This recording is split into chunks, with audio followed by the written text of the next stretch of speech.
嘉义新港的公有市场13年前捌改建，不过这市场目前可能乡公所为着要活化这市场，举办招商说明会，伫咧市场举办文创活动，希望替市场找到发展的机会。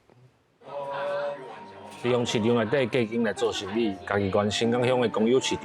伫连续假期邀请亲子用创意的方式来到市场内底摆摊啊，佮有举办招商的说明会，希望青少年人来到这活化这个市场。大汉了就去外口这样开，才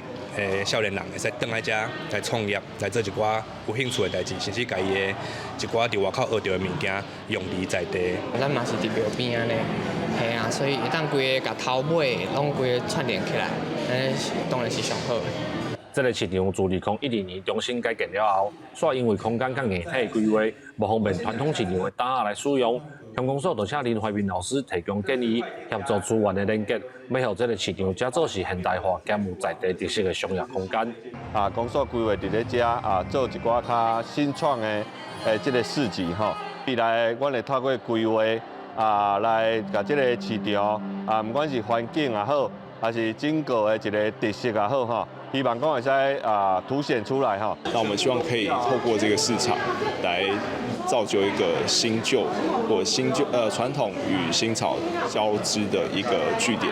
乡公所表示，这个公有市场相接新港福田宫庙前的新民路，甲庙后玫瑰堂的大兴路，希望透过招商活化营地的空间，嘛带动地方经济甲文化创新的发展机会。记者林慧婷，嘉义报道。